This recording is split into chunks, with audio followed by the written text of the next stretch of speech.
That is absolutely genius. It's really useful. This company should get like seriously sued for like sending stuff like that out. That's dangerous. Hello, hope you're well. Today we're doing another kitchen gadget testing video. The last one I did was an egg special, but I found an extra one. This is actually an egg cutter. There's a set of two, which makes eggs look quite pretty indeed. Let's get cracking. Sorry, I did enough egg puns in that video. I promise there won't be that many today. But I genuinely did find another one. In fact, it was the whole reason originally I was going to do the egg special. As always, before commenting down below, please consider that some of these can help people with certain disadvantages in the kitchen. Another version of the egg timer. Let's get... Oh my gosh, I literally just threw the egg. Oh my goodness. It's okay, I've got extra. This is absolutely legit. I just used the Google Lens Translate thing to try and find some sort of English on this. It says colon. So basically it's the colon boiled egg flour maker. Should we go with that? Simply press the face of this product firmly into a boiled egg to easily create a sesame pocket. Is that supposed to be a face?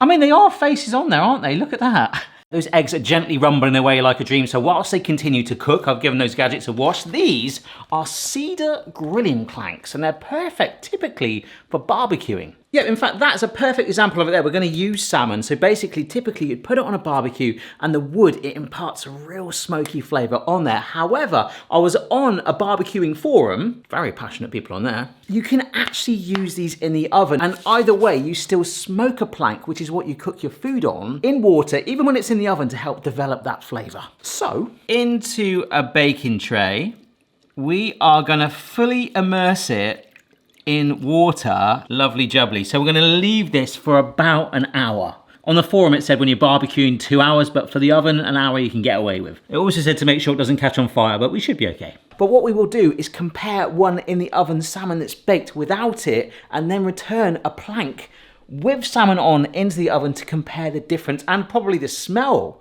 Is the garden kitchen gonna smell like an ashtray? That it will actually impart, hopefully, on the salmon. But anyhow, our gadget is telling us the eggs are done. We've got two different shapes for this egg thing. We've got like a little wavy one like that, or we've got very sharp diagonals, all very cool. Let's go with this one. And we do have, like I say, this smiley face at the end. Need to make sure I keep this still. All right, I've pushed it in, and then we just keep rolling. Right, now it's on there. It feels pretty good. Oh my word. Oh my gosh, it's sort of broken. Ah, that's actually worked quite well. It was only when I just started holding it then as I was rolling it. Come on, look at that. That is actually, you know, for my first go, we lost the bit on the end there, which kind of slots in. It's quite easy to find the edge there. But I don't know, something for Easter or something, or if you want to like jazz up your deviled eggs, which is actually one of my favourite snacks. You push it down on it so it does actually grip it quite well. But like as you roll it, it kind of opens up, so you want to like hold it together. Oh, I think we've nailed that. Oh, look at that one. That is awesome. I mean, this is a very exciting phrase to say, but boiled eggs have never been such fun. Look. I've done so many of these gadget videos over the years. Remember to check out the playlist at the end of this video once. I mean, it goes on for blooming days, so you're going to need the popcorn. In fact, we do too as well. But if there's a gadget that sometimes makes food a little bit more fun, especially for kids and stuff, like around Easter, that could genuinely make something quite fun. I'm not sure if we do like a Scotch egg with something like that going on in the middle. That would really freak someone out.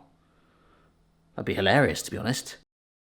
That's cool. This next one is called the Garlic Master. And as seen on TV Classic, one of you guys actually sent me a link to that. Thank you to you guys that do that. It's really helpful. So whatever social media platform you want, if you want to know where to find me, my link tree is here. So wherever you prefer. We've done quite a few different garlic choppers over the years. Perfectly minced garlic in seconds. It's even got a gourmet recipe guide with it as well. But it does come with a garlic peeler, one of these silicone sleeves, which we've seen many times. So let's get going. Does it just, oh my word. Okay, so there's actually a little razor blade just on that. Can you see that's like a piece going horizontally across there, but just underneath it is a blade going this way. But then you've also got, so on a thread here, this sort of cassette here with that classic sort of grid chopper. In fact, we're gonna have something very similar to that in a moment, probably one of the most compact ones I've ever found. Why does that sound like a little tub of salt? I guess we put the garlic clove in there. There's a thread on it. Oh my gosh, it's all falling apart. What? The blade blades have literally just fallen out of it. Look at that. Oh my word. Oh, that's really sharp. That's really, really sharp. Okay. Okay, bear with me, folks. I don't know if I want to use this. They are extremely loose. Okay, I'm going to have to intricately put them back in. Oh, this is extremely fiddly. But I really don't feel comfortable doing this. This isn't very fun.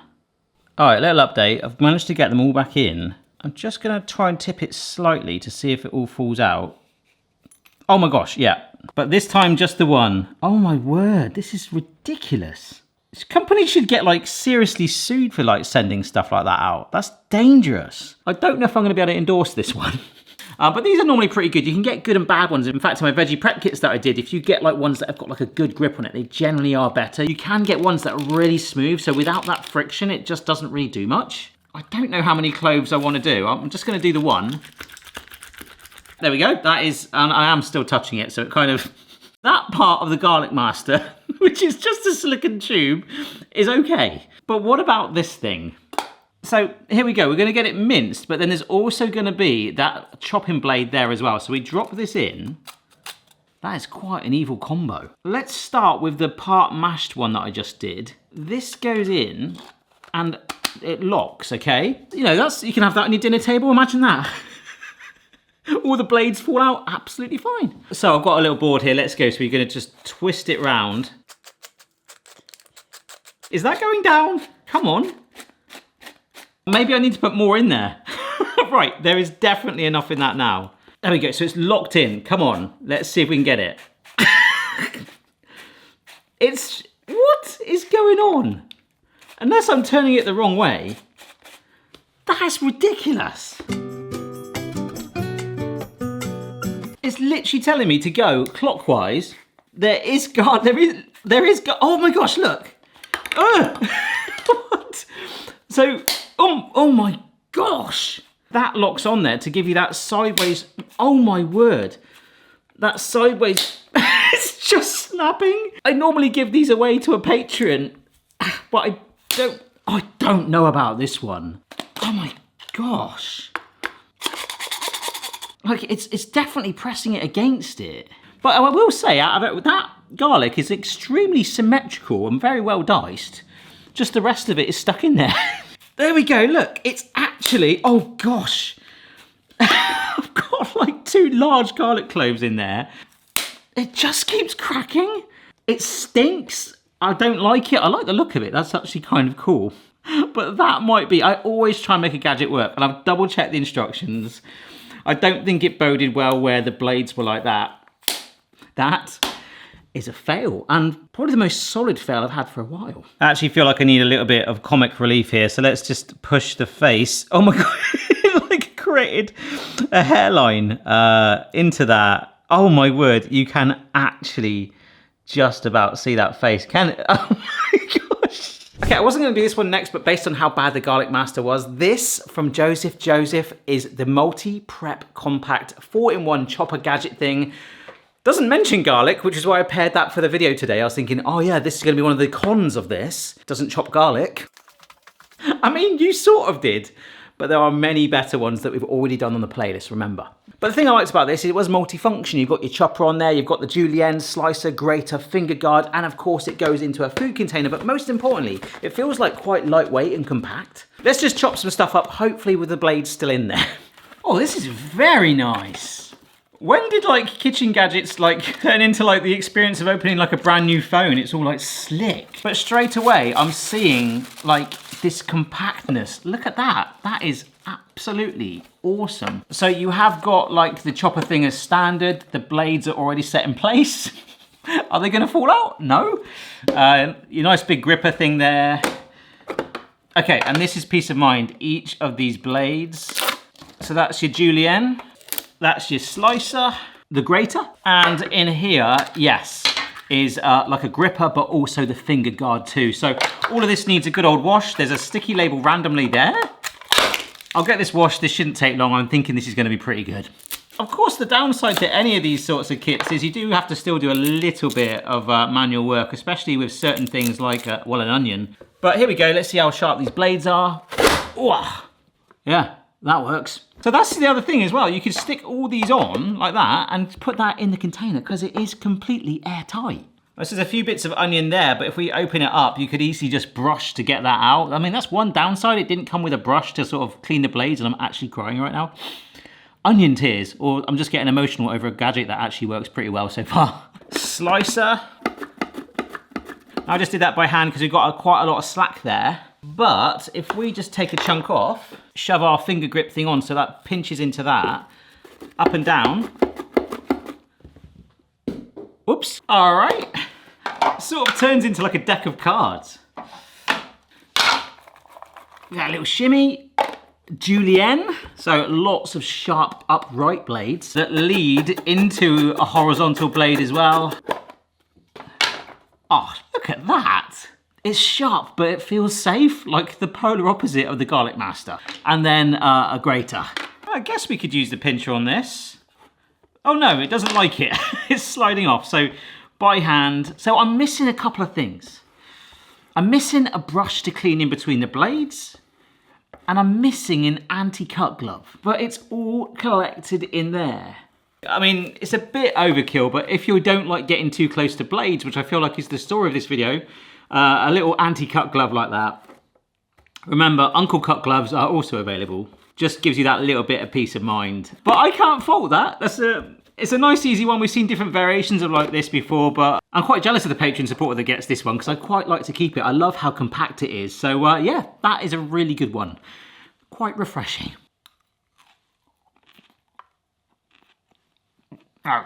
Oh, no. Right, let's get that salmon going. Okay, so I've got a pack of salmon. I'm gonna put these two down. The other bits will go back in the fridge for our planks. So I wanna try and do this as close as I can. On the forum that I was reading, it says for the planks to not be sort of encased in a parcel ideally. So for both of them, they're gonna be open faced. So a little bit of oil, bit of pepper, bit of salt, and these are some mixed herbs, so just a little bit on there. Right, so that goes for about 12 minutes. Salmon's a weird one. I don't know if I actually like salmon. I don't hate it, but I don't know if I actually enjoy eating it. But maybe with a smoked cedar plank. Cedar's quite good for cladding houses, isn't it? Complete tangent. Darling, should we clad the house or should we cook salmon on it? Well, let's see what that looks like. At the moment, there is no waft in the kitchen other than the delicate scent of pug. So let's just get that to one side. To be fair, it does smell great. So that's the same baking tray, the foil to catch any drips if needed. Our plank has been soaking for over an hour. I just for the time being, last couple of minutes, put it on our washing up rack here, just to kind of get it off the ground and just drip off any excess. Oh, salmon, you are so pongy. You are a pongy fish indeed. So just flavouring it like before with the salt, pepper. This is going to be really intriguing. And I will be doing a barbecue kitchen gadget special where we might use these in that anyway. Is this going to sizzle? Yes, it is. Get in there. Wow. Okay. Now, it's worth noting you can get different scented planks. They've got applewood and things like that. When I ordered these, the cedar ones were the only ones available. And I might be realising why. I was kind of hoping that the glass here would steam up a little bit. It's cooked. But unfortunately, the only smell I'm getting, and it's given me a throwback to when I was at school using a pencil sharpener. You know, like the scent of like when you freshly sharpen a pencil, like pencil sharpener shavings? That's what my salmon smells of. It also feels like I've just baked a chessboard. I kind of like, let's see what this is like. Okay, there is still the smell. Ooh. Smells like a log cabin. It's a log cabin in the woods where there's been a scout trip and they've all sharpened pencils for the entire weekend and you've just walked in there to clean it up. With a slight hint of salmon.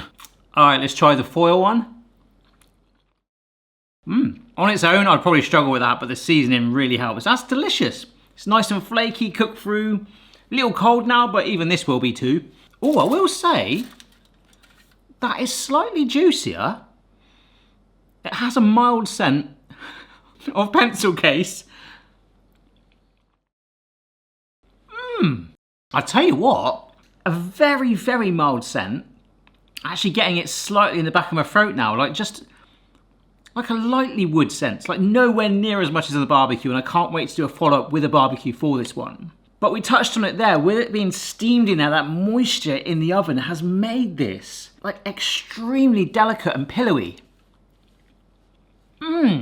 Which in turn has kind of like made the seasonings taste even nicer. That, okay, maybe not the full benefit of the plank. I'm not saying that you get a baking tray of water and just sit it in the bottom of your oven anyway.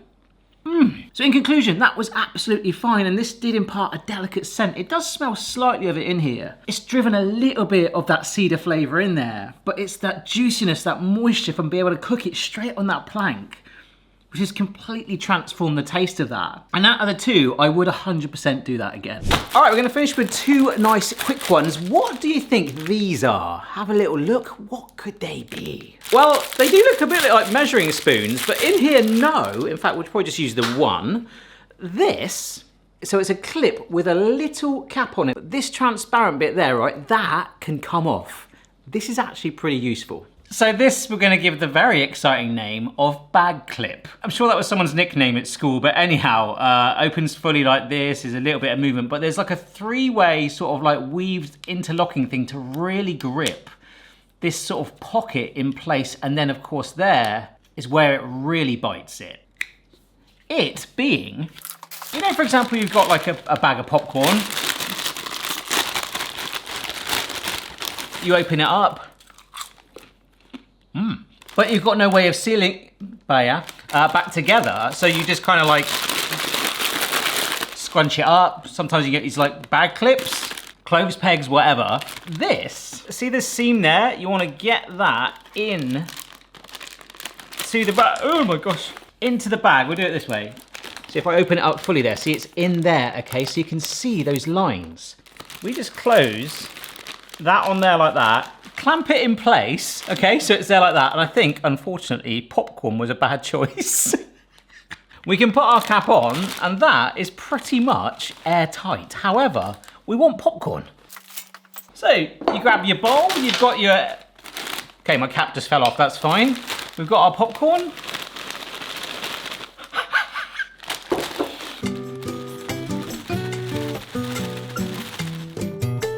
Okay, the popcorn is not coming out very well. Let's do actually a much more realistic example in our house anyway. So I'll stick that on. Because that is airtight. We could just, you remember you can get clips like this anyway without the cap. That's all someone's done, no cap. I remember these have been around for years where you wouldn't get the lid on, but just literally something to clamp it airtight like that. So that popcorn really is actually fine. It's just not coming out of the funnel. But we have quite a lot of porridge in our house, you know. Just cut it there, pour some out, blah, blah, blah, blah, blah. Again, it's all about this bit. You want to sit the bag on that so it can really grip it. There we go, that's a bit better. So we should now be able to pour, look at that. Pour our porridge right out of it. On the go like that, look, I can proper go for it. Don't worry, I'll put it back in later. That is completely airtight. As you saw, it works for probably things that are more smaller, sugar, flour, other breakfast cereals like Rice Krispies. Cornflakes probably would fit through it. Popcorn was a little chunky, but that is absolutely genius. So I think we're just gonna call it bag clip, but generally this I think could be probably the most useful one today. However, this last one is a bit quirky, but I have come across some situations where it might prove useful. So last one today, folks, and if you've made it this far in the video, thank you so much for watching, and maybe check out the rest of the videos here on the channel, including the gadget playlist. There's absolutely hours, like I say, of other gadgets to look at. What do you think this final one is? Looks a little bit barbaric. It's just a bit of metal with this tassel on it, which is actually the scraper. This is a peanut butter stirrer mixer. I think you can also use it on jams and things as well, but we'll demonstrate it on peanut butter. This triangular part is actually the handle, so it might not be that comfortable, but it's designed to fit into different sized jars of peanut butter. So sometimes you'll get a fresh, I like that. Sometimes you'll get a fresh peanut butter. It might be a little stiff. You can like churn this together and then use the scraper to push it off if you wish. But then other times, if you've had peanut butter turn into a game, peanut butter for a while, the oil tends to separate. So this is a really good way, apparently, okay, stop, to mix it all together and get it into a nice smooth consistency. So a nice simple one to finish on, which could be quite useful. So actually for this one, I might actually use some of the stuff we've got in the house already. So this is some almond butter, and if you can see in there, there's like oily trails still within it. In fact, if I just give it a light stir, look, you've got a mixture of the oils and the butter there. So it has, as it's been in storage, just kind of settled, and that's fine. Like normally you get a knife, mix it all around. I'm not gonna get the scraper on this one. Is this gonna fit in the jar? Yes, it does. Yeah, this handle is really uncomfortable actually, but we do churn it around like this. And I do like that that end is pointing right to the bottom of that jar. That's actually really, really cool. Look at the difference that's made. And don't get me wrong, we leave that for a little while. It's gonna come back and segregate again with the oil, but that, look, there's no slick in there. That is spreading on there well. Look. Unfortunately, I have to keep washing this, but that's the only downside. It is, like, that handle is really uncomfortable, but that's pretty good. Let's just try it again. This is some peanut butter. Oh, wow, look. Can you see the oil on that one? Let's be honest here. Let's just compare this. We could just get a spoon. I mean, it's not getting right into the grooves of the bottom here, and it definitely feels like something has settled, but at the end of the day, a little stir like that has made it fairly good. There's still some lumps in there. Will that get right in those gaps and scrape? Yeah, there's quite a firm chunk there. Oh, I feel like look, see that there? The spoon couldn't do that, and there's a huge slab there. Ugh, what the heck is that? But I can break it up with this, stir it round, but I must reiterate, this handle, this triangular, it feels like more like it should be a musical instrument. Yeah, that is really getting into all the grooves, and there was this like massive clump that we have actually like broken up now. Oh yeah, I would say that's slightly thicker actually, yeah. This was way runnier a minute ago. I'm having to really droop that off the spoon. Okay, so these are tubs that the oil has already separated. And as we can see of both of them, we have definitely brought them back to life. That alone is proper useful, but what about new tubs? I gotta admit, I didn't think this was gonna work that well. So just as a visual thing, I bought like some like white chocolate and milk chocolate spread. I mean, I also like the look of the jar, it's pretty good, right? And this is actually a well-known brand of peanut butter. Oh. And look, when you buy the processed stuff particularly, in fact the stuff that we used there was actually quite good quality, and tend to find there's like more oils in that stuff. But this stuff, I say stuff like 8 times then, it's, you know, it's quite rigid. It's fine. You know, it will spread, but will this, as we break it, ooh, it's like a little handheld churner. Look, as we just go around that, look, you can see right down from the bottom where it is, it's literally scraping the bottom of our peanut butter tub. But with this, and this is where this sort of brand here is much more like blended, and I feel like there's more additives to it. There goes that brand deal, where it doesn't tend to separate and it just stays like a cream. However, with it being slightly less droopy and more rigid, that's where hopefully this thing, we've got to sort of weave it on there. Look, it's a scraper that cleans, oh my word, look. It's cleaning it completely. Oh, look. And that alone, this is amazing. Looks like a dog tag. That alone is worth it, just to get that more rigid stuff off. This other stuff it would work with that too, but with the more slightly higher oil content in it, wouldn't need it as much. So it's blending and stirring. I don't really need to do this one, but I think it might be a nice fun one to finish on. This is very rigid, wow. For research, oh, that's nice. Sorry. But yeah, probably again, we're not gonna get, I mean, it's like almost the same texture as the branded one there, the really well-known one. Looks just a very similar. There's got to be something in that. Obviously slightly different ingredients in that, but look, you can see a very similar consistency. Whereas these ones, you're starting to see the oils separate from it a moment ago. But that's where, despite this really, is the handle that I hate the most. We should be able to stir this through. Oh, look at it, just sort of scraping the jar. It's gonna take me a while if I wanna scrape all the edges like that, but whether you're using it, look, we've blended that together really well. Whether you're using it as a stirrer to sort of merge things like that, and stick our scraper on and just look, I love how well this actually pushes the majority of it off. This is amazing. It's such a barbaric, simplistic tool. Like, look at the difference between that mix there and when we just spooned it out the jar and still spread it on. Like, whether you're using it just as a mixer, or indeed as an agitator to liven up and reblend the oils back together, which we did on those first ones, this metal hook is, I think, potentially my favourite thing today. The ergonomics, the way it feels, it's just very, like, rough. But that, It's really useful. So from Boston and I, thank you so much for watching. My favourite today was the one that we finished on. That is fun. I love the scrapey thing. And unfortunately, the worst today is the garlic. That so stinks. I forget there's garlic in it. The garlic master, which wasn't a master at all. Good luck to the patron that gets those on my next giveaway if you're on the top tier of my Patreon. Thank you so much for watching, guys, and I'll see you later. Ciao for now. Oh my gosh, it's all falling apart. What? What? What?